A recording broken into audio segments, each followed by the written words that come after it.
Assalamualaikum warahmatullahi wabarakatuh.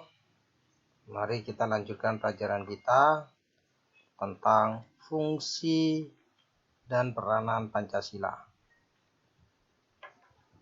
Di pertemuan ketiga mata pelajaran PKN kelas 8 semester 2 oleh saya sendiri. Kita mulai dengan butir-butir pengamalan sila-sila Pancasila. Sila pertama, ketuhanan yang Maha Esa. Adapun butir-butir pengamalan sila yang pertama seperti percaya dan takwa kepada Tuhan Yang Maha Esa sesuai dengan agama dan kepercayaannya masing-masing menurut dasar kemanusiaan yang adil dan beradab. Ini sangat sesuai dengan agama kita. Kita berhubungan dengan Tuhan, hablum minallah.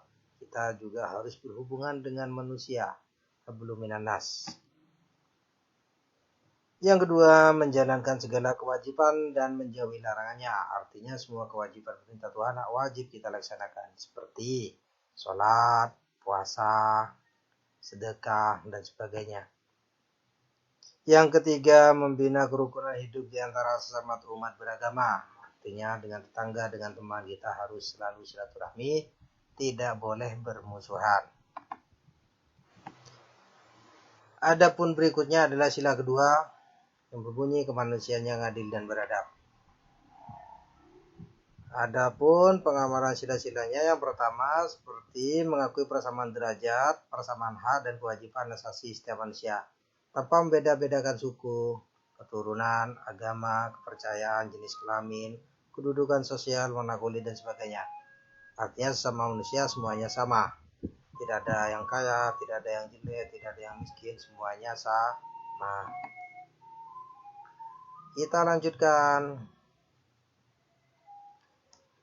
Yang kedua, saling menghormati. Yang tua menyayangi yang muda menghormati yang tua. Dengan apa? Dengan bertutur kata yang sopan. Yang ketiga, tolong menolong sama manusia. Apabila kita melihat teman kita membutuhkan sesuatu, bantulah kalau kita bisa. Seperti kalau tidak punya pulpen, diberi pinjaman. Berikutnya sila ketiga, persatuan Indonesia. Yang pertama adalah menempatkan persatuan, kesatuan, kepentingan, dan keselamatan bangsa dan negara sebagai kepentingan bersama di atas kepentingan pribadi dan golongan. Yang berikutnya rela berkorban untuk kepentingan negara dan bangsa. Yang berikutnya mengembangkan rasa cinta kepada tanah air dan bangsa. Yang berikutnya adalah mengembangkan rasa bangga berbangsa dan bertanah air Indonesia. Jadi kita harus bangga sebagai rakyat Indonesia, kita harus bangga sebagai bangsa suku Madura. Yang berikutnya adalah sila keempat, kerakyatan dipimpin oleh hikmat kebijaksanaan dalam pemusyawaratan perwakilan.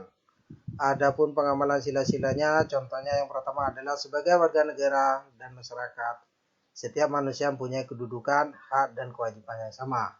Artinya yang kaya, yang miskin, yang hitam, yang putih semuanya sama di negara.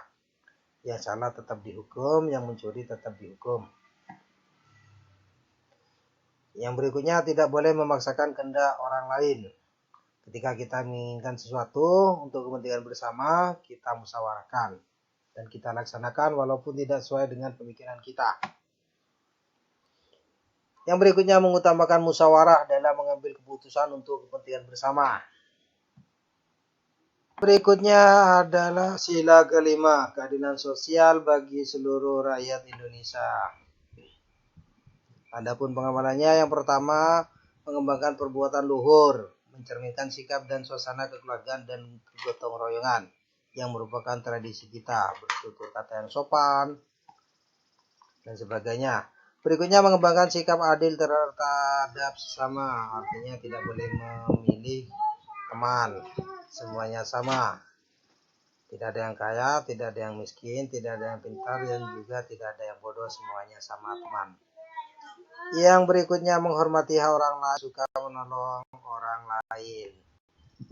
Pengamalan sila-sila Pancasila dari 5 sila yang ada.